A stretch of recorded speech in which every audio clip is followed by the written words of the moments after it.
Actually, it's 4,000 times easier to do today than when I did it. Obviously, I didn't have all the technology that exists today. So thinking back when you had to cut and paste letters and take decals off of airplane models to put a logo on a check of the company, today where I can go with AI and just create about anything, a visa, passport, driver's license, identification, in a matter of minutes. So it's come a long way from all the little detailed work, and even social engineering is the same way. Back when I did social engineering, of course I was a young teenager, I didn't know I was social engineering, but I was gathering information from companies that I wanted. But even back then, I just had access to a payphone or a land phone. Today I have all the internet, you have text messages, all kinds of other forms of communication. So it is much easier today, and to be honest with you, the risk of going to prison today is a lot less than it was 50 years ago. I think it's just that they don't prosecute a lot of crimes, especially when it comes to white-collar crimes and fraud.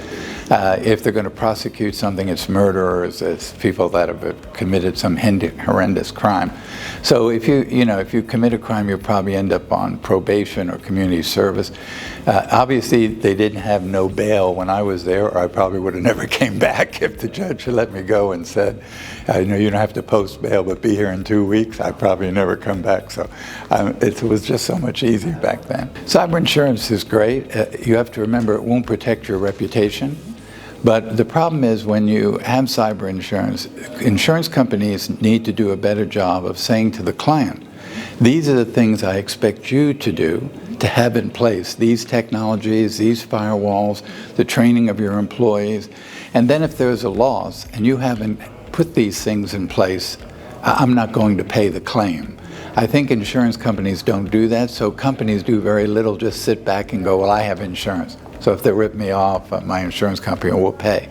I think insurance companies have to be a little more stringent about their requirements of the client before they write a policy of that client, so the client does things to prevent those things from happening. Yes, and it's amazing. This is something I taught at the FBI Academy 30 years ago. I've written books about check forgery. And then, of course, I've moved on to cybercrime and the internet and fraud. But I'm amazed now that it's coming back, and I'm getting all these emails to come and speak on that subject again. And what it is there are criminals in the world who are not intelligent enough to deal with cybercrime and ransomware and those things, so they fall back on the simple, easy crimes, like washing checks and stealing checks out of a mailbox. And then through automation, we make things so much easier. For example, if I drove by your house and your flag was up on your mailbox because you wrote a check to American Express for $1,200, I take the remittance envelope, I take the check out, and all I do is write on the back for deposit to my account. But if I deposit it by an ATM or I pop up mobile phone, no human being will ever see it. So the check clears, but then next month American Express says you didn't pay me. You say, no, yes, I did. As a matter of fact, I do online banking. Here's the check. And they say, no, it wasn't deposited in ours, it was deposited in another account. And it's that simple to do. So I think that's why a lot of criminals have resorted back to washing, stealing, altering, counterfeiting checks. I've always said the best way to recover your money is to simply say to the person, if I don't get you to start paying my money back to me, I'm going to file a 1099 with the Internal Revenue Service. Because money that's stolen by theft is still taxable income. So people are 10 times more scared of the IRS than they are of the police. So if I say to you, either you pay me back or I'm simply going to file a 1099 because I will then consider this a loan I gave you, which you've never paid back. And if people immediately, oh no, I don't want to get the IRS involved, then we need to come up with a payment arrangement that you're going to pay me the money back. One of the best techniques in the world for getting your money recovered. I've been offered 3 pardons during my life by 3 different presidents. I don't feel that. I feel what I did. And there's no excuse for that. And somebody signing a piece of paper saying I didn't do it or they forgive me for doing it, it's not something I really care to have. I take stand that I did it. I served my time. I paid my debt. I don't need someone to give me a pardon. I've never sought one, and I will never seek a pardon or accept a pardon. A little bit of a story here. As you know, I ran away when I was 16, ended up on the streets of New York. A lot of kids in the 60s ended up in Haight-Ashbury, the hippie scene, the drug scene. I started writing checks. And of course, then the police started chasing me. And I eventually got caught by the French police when I was 21 in France. They charged me with check forgery and they sent me to prison. When my prison term was up, I was extradited to Sweden, where they charged me with check forgery, and they sent me to a Swedish prison. And when my prison term was up, U.S. federal authorities brought me back to the United States and gave me 12 years in federal prison for check forgery. Because I was a youthful offender, I was sent to a federal reformatory. I spent about 3.5 years there. I was denied parole twice. On the third time, the parole board said, we would consider your parole on 2 conditions. 1, you live in a city of our choice, so usually you go back home where your parents are. And 2, 1 day a week you spend training federal agents. No compensation, no money, up as long as you're on parole. And you'll be on parole for about 5 years. If you agree, we'll consider your parole. So of course I did to get out of prison. They sent me to Houston, Texas, somewhere I'd never been before. I had 24 hours to report to my federal parole officer.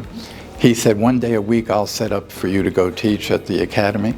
He said, in the meantime, I need you to find a job in 24 hours. So I got a job at a pizza inn making pizza. It made me assistant manager. They wanted to put me in their management program. They found about my record. They fired me.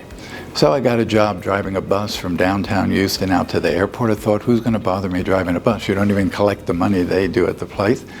And they found out about my record. They fired me. So I got a job at a grocery store, midnight to 8, stocking groceries. They promoted me to assistant manager. They found about my record and they fired me. So I said to my parole officer, you know, I can't hide what I did. You know, my name is Abagnale. It's an Italian name. Everyone who has that name is related to me. They're a third cousin, an uncle. I said, so if you send me every week to train these federal law enforcement, why can't I do that with corporations, financial institutions, and other government agencies? He loved the idea, but he told me you have to do that on your own and you can't leave this county. So you have to do it in this county. So I went to a Target store and I spoke to the loss prevention manager. Said, let me come in for 45 minutes, tell your employees how to spot counterfeit money, short change artists, counterfeit checks. At the end of my presentation, you think it's not worth it, don't pay me anything. But if you think it's worth it, just tell someone else. And he told another Target store, another Target was told a bank that told another bank. And that's how I started this career. What really changed my life, though, is I don't think that prison rehabilitated me or that I came out of prison any different than when I went in. But I met my wife working in that grocery store. And she was working on her master's degree at a college in Houston. And I took her out a couple of times and I realized she was a very special person. So on the third date, I said to her, I have to tell you something. I'm on federal parole. I can go back to prison any day. This is what I did. I served time in France and Sweden. And as a matter of fact, they probably find out at the grocery store they're going to fire me, but I would still like to see you. And she agreed, and eventually I asked her to marry me, and against the wishes of her parents, she did. And she changed my life. I owe everything to my wife. I've been married for 49 years. I have 3 sons, 8 grandchildren. But she is the reason my life turned around, and she's the reason I am where I am today. Now, the final note of that is I'm 77, so when you get older, you start to think every day about the mistakes you made, and they become a real big burden to you. And what happens is, I think to myself all the time, had I been a little more transparent and said to the grocery store, look, I'll not come stock these groceries, but I need to tell you something. I've been in federal prison, I'm on parole, and they said to me, we'll give you an opportunity to do that.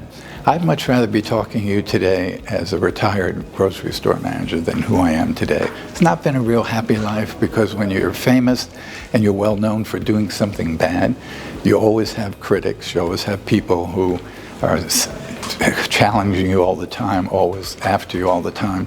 So it's not been a happy life doing that. I still would want to have my wife and my kids, but I'd be happy in a very small house. And just saying to you, yeah, I was a grocery store manager for 25 years and I retired. I think it'd have been a much better life than me having to tell you who I am today.